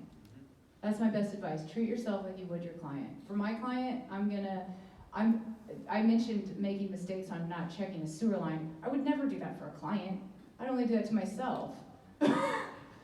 Treat yourself like you would your client. And then you're gonna do fine. There's lots of lenders out there. Again, if you guys join the Facebook groups, the investment groups, you can find anything and everything you need. Bridge is one. I think if you just type in Kansas City real estate investment in the Facebook groups page, to your point, hey, I'm looking for a lender who can do, I need 80% of the ARV. Even if you have a deal, post it, say, hey, I'm looking for a lender for this. Make sure you But I will jump in and say call her first, because hard money is out there, and there are a lot of predatory lenders out there too. So I'm just gonna throw that out there. I think that that's relevant, and I would certainly not encourage anyone to over leverage themselves today. It's easy to do, and there are a lot of predatory hard money, private money lenders out there, so. Yeah, and I think it just depends on what are you trying to do? If you're trying to keep it as a rental, I would 100% go to Jen, right? Say, hey, I'm trying to keep this in a rental, I wanna do it all in one package. If you're trying to flip the house and you don't wanna have any money into it, but again, you're still have to have that spread, right? You don't wanna be all in at 90%, fully funded, and now you go to sell that house, you gotta drop price 10K, and now you're losing money, right? You wanna be all in at that 75% range before, if you're gonna be fully funded, so that way when you go to sell, even if you have to drop price 10K, you're still gonna make 15 or 20,000 more. Here's what I'm gonna say to you, I said it earlier, it's relationships. You cannot do this if you don't have the right relationships that you trust. And yes, I appreciate Ashley saying call us. We only do residential financing, but I've got people that do everything. So if I can't do it, if Phil needs a special kind of loan, I've got people who do it, and we've got people that I have personally used, or clients have used, that we trust, that we've already vetted. Because yes, there are a lot of people out there that are doing stuff that I would never do, and I've seen people get hurt that way. So if we don't do it, we've got somebody. And I sometimes say no to things we can do, because personally for me, I don't feel there's a high level of integrity about it. You're always gonna get that from us. But we can help you find someone who might be willing to do it if you truly wanna go that route. I saw someone else's hand up earlier. Yep, Cass. I just wanted to have any advice of how you hold properties for people that are doing it larger Say scale. it again, Cass, louder. Oh, like how you're holding properties. So like if I have 5 or 6 houses and I'm not going large scale, are you LLC for each one? Do you have one LLC? How are you kind of protecting yourself, and how good do you have to be at paperwork, not here's a cultivator? Andy, I know you shared this with me. Do you want to share what you do? I usually put, it's not an exact science, I probably have 4 or 5 in each LLC. So I try not to have all of them in one. When I first got started, I had them in my personal name, which that was a mistake. It never came back to bite me, but I don't know, my accountant, he would love for me to have 25 LLCs. Your lender would not like you to do that. Well, maybe, yeah, that just seemed like a nightmare. So I try to be relatively careful. Like Ashley said, I have umbrella policy on umbrella policy. I try to be very protect myself, but get them out of your personal name. That way, if something does ever go south, it's just between the tenant and the LLC. That's what I do. I agree. I owned a house with his realtor, Mary Beth, and I bought a house. We've had it for years. We formed an LLC. Especially if you have partnerships, anytime, well, obviously you're gonna form an LLC with a partnership, but I'm with Andy, get them out of your personal name. But you can have 5, 10 properties in an LLC. That's what I was gonna ask what you do. Yeah, and same as you, yeah. Are you hiring bookkeepers to keep everything solid? What's a bookkeeper, Cassie? I'm just Yes, we have good CPAs. Like buying stuff in the marketplace, appliances, I don't know. A CPA should be part of Relationships your partner again, list. CPA, get a good CPA, it's all, I've had the same guy, I cannot break up with him. A CPA that understands real estate, because that is kind of a different beast in the CPA world. And I'm the same. I just bundle different LLCs, keep my house separate from everything. I have a basketball gym that I built separate from everything, different umbrella. We're all just trying to be you. Baller. Yeah. look like a basketball player, right? So everything I do is, you know, the lake is different, Destin's different, and then I bundle the local ones 5 to 10, somewhere in there. So, and then accountant handles all of that. So yells at me when I accidentally pay somebody out of one bank account that should have been paid out of another one, and did I just break liability and all that stuff. So yeah. I would just highly suggest not doing it yourself, right? I think Ashley said in the beginning, she's good at selling real estate. She finds people that are smarter than her and all the other things that she needs and hires them. And especially from the lending perspective, it's hard to get these loans sometimes, not just our part, but hard money loans. They need a lot of stuff. And if you are a cluster, as many of us salespeople are, you have to have your stuff together. Find someone that, like Andy said, specializes in investment properties and use that person. I got a text from somebody, maybe answer this question last. Are you finding deals right now, right? Like everyone talks about high interest rates and properties are appreciating at such high levels and it's expensive. Like, can your normal person still find a good deal? Can someone out here who just wants to get started find a good deal? I'm still buying properties. I bought a couple rentals recently. One was off market, just through a connection. Another realtor actually came to me. He's like, "You want to buy this?" The other one was on the MLS. I don't chase cash flow personally. Like, I'm chasing appreciation is what I would prefer to do. I'm just a big believer in, yes, rates are high, I get it, but the second rates drop, the prices are going through the roof. So I'd rather take no cash flow. One of these I'm having a negative cash flow on, but I thought it was a deal, and I'm a big believer in long-term. So I'm still buying. I think now is the time. I know a lot of people have been waiting. You know, prices are too high, rates are too high. I think that's an excuse. At some point, rip the Band-Aid off and buy them. I used to think it was expensive when like a PB home was $130. I would be like, there's no way. I mean, thank goodness I bought some. But those are 3 times, like, just that, it's that first one's the hardest. I think once you do it, and you'll find too, it's not so bad. Like you said, you're scared of rental properties. I think that's the safest thing you can do right now. It's my personal opinion. I think a flip is riskier than a rental. That's what I think, but. You're not wrong. 100%. I mean, yes, we're finding deals all the time. I'm in a different ball game, and you know, I don't say that to boost our own horn, but if you're just starting out, I would just relationships, network as much as possible, and network with realtors who work with investors because they're also finding deals for their investors. And if you're only buying one, you're probably going to beat out an investor because you might be willing to put more money into it, right? So like, just network like crazy. Find realtors who are working with investors. Talk to your lenders who have investor clients, because sometimes, you know, they might not be able to lend on a deal because the investor didn't want to put enough in. And it's like, hey, send that to me if they don't want it, if they cancel that contract, whatever that looks like. But just network like crazy, but strategically do it with the right people, and you'll find a deal. Talk to realtors. Tell your realtor friends, I'm looking at a rental. If you guys have something come up, let me know. Yeah, I mean, 20 years, I've sold Kansas City 20 years.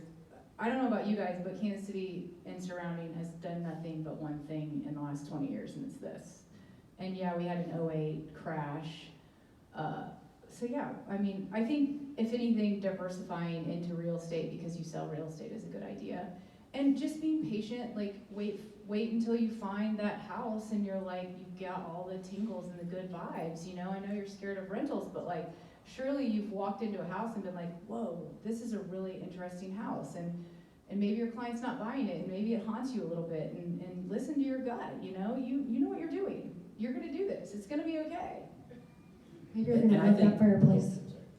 And I think when you have your license too, just be ready to jump on something that falls in your lap. I mean, how many of you look at a deal in the past and you're like, man, you know, why didn't I do that? So just being ready to do that. And as far as the flips and rentals and all that, I'll just give you one example. The second rental I bought was in Blue Springs, and I paid $42,000. I've got the same tenant in it today. $650 a month rent I've never raised. He's paid me over $180,000 on a $42,000 house. So I probably should have raised rent, but you know. And what's it worth now? No, keep. Who knows? Right. Yeah. Well, he hasn't really kept it up that nice, so there's some rehab. It's probably worth more than a 45. It's definitely worth more than 42. Is it for You're sale? still ahead though, Rob. Absolutely. We got one more question, Shelley, go ahead. How do you guys know what rent to charge? What do you use to figure out your rent price? That's a great question. I call Ashley. Zillow.com range. No, in all honesty, this is a long-winded way of being like, if it's an A location, B location, C location, kind of like figure that out, and then there's a formula that I use based on kind of the market we're in. So right now, I would say for an A location, if you can get $2 a square foot per month, so if it's 1,000 square foot, 2,000. It's a long-winded way of being like, usually it's in that 1 to 2 range a square foot, I find. Do you guys agree with that? And then you kind of base it in the class of property. That's complicated, but also Zillow.com has a great range. I like the Zillow thing too. I mean, at least for a ballpark. Yeah. I mean, some of it's just like, well, I rented that one last year for X. I'm getting so many people that apply for rentals. I think a lot of this is interest rate driven. I'm probably on the conservative side. I'd rather be low and cherry pick the best out of 10 people than try to squeeze every dollar out of one applicant. And have them stay I forever, agree. like Rob's person, right? They stay forever. So Yeah. stay on the lower end of I would stay on the lower end and find the best tenant. That's what I 100% echo that. Yeah, and that's a phenomenal question because as you can tell, we had no answer for it, right? And I don't either, by the way. Zillow, management company that does 400, units and stuff, I lean on them for that. But if you're techie and you want to build a website that investors could pay for to know exactly what rents are all around, there's your $1 million idea. One quick question. Are you afraid with the values of the property skyrocketed over the last 3 years, and the interest rates, are they still cash? Are you doing 15 years, 30-year loans? I mean, the payments now are pretty darn high. Well, some of them have kind of already touched on that, but I don't care about cash flow. And I think Andy said he doesn't care about cash flow either. I'm looking at If you lose money every month, you're okay. Well, at this You're not point, losing money because you're paying the mortgage down at this with other people's money, Right, your mortgage is $2,000 and you're renting it for $1,500. but your house is going up, and I'll but if it's appreciating by $1,000 a month, Yeah. you're netting $500. That's how I've always looked at it.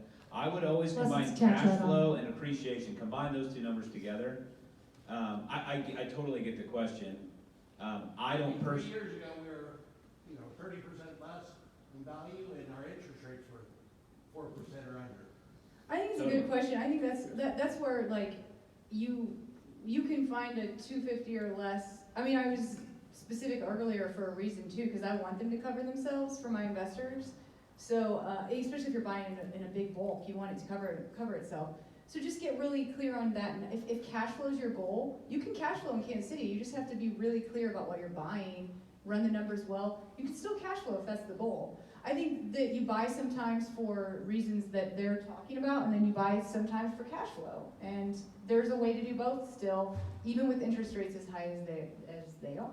I'm shocked at what people pay in rent right now too. Yeah. Like it is insane. The little homes I used to rent for $1,300 will go for $2,000, $2,200, and no one bats an eye at it. So I do think while prices have gone up, rates have gone up, rent rates are through the roof in my opinion. Yeah, and don't forget, they're paying down your appreciation too, or your debt, right? So for me, like when I bought the Destin property, it was around $800,000, and I was losing about $5,000 to $10,000 per year on that property. But in my mind, I was owning a beach house for $5,000 to $10,000 a year, right? Today, that property's worth 1.8. Right, so I actually got cash flow to where it was breaking even all the years, plus the tax write-off, depreciation, all that stuff. So it was a plus to me, plus the appreciation went through the roof. Now, we don't have a future, we don't have a crystal ball to say, you buy today, that's what's gonna happen. But I would say, if you ask me, is it a great time to buy today, I would say, keep your powder dry because it's getting ready to be a really good time to buy. Zillow just put out a report, 10 cities that are like getting crushed right now. So Sarasota, Florida is something I've always looked at. it went through the roof, right? It's going down. Austin, Texas, getting crushed. So, I mean, I think there's some areas that there's gonna be really good buys in coming up in the future. And no matter what the interest rate is, if, to Ashley's point, if you vet it correctly, you know, and you can cash flow, or for some of us that don't even mind breaking even or being a little low, there's still some good buys coming up.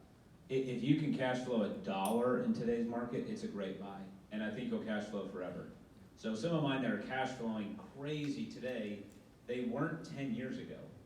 So that's the long plan too. Take the little cash flow or break even down the road, they'll cash flow forever. Your payment will stay fixed other than taxes and insurance, while these rental rates are through the roof. Well, we're hoping interest rates drop and we refi with. Correct, because then the prices are going up the second the rates Well, drop. yeah, Andy, I was gonna say, Andy said that earlier, we saw that happen in COVID. As soon as the rates dropped, you guys went from having 5 offers on a property to 40 offers on a property. And appreciation went through the roof. We will see that again, and more than likely, based on what people far smarter than I say, we will see the rates drop as well. So the people that are doing it now, what was the example we did, Cass? Like 300 house, or was it 500 house? 500 house now, once the rates drop next year, will be 550, 575. And I think the payment was maybe $100 different. $27 different in this market versus what it will cost you to buy it next year with a rate that was 2% lower. So people think rates, oh, it's that much less, but you're paying so much more for the property if that happens. But if you buy it now, you have that $50,000. You have 50 to 75,000 in equity. And I think it's really specific to your own goals. If you're like me, if you have a bunch of cash you saved up, what you don't want to do is put in your shared bank account, you know. So sometimes it's a good idea just to buy a house so that you don't have to touch, so you don't have all this that you worked hard for available for you to make horrible decisions with. Agreed. And we see that. I mean, if you have it, you're spending it. Do you guys have anything last? Because I want to respect everybody's time. Any last things you want to share? Can we give them a round of applause? Thank you guys so much.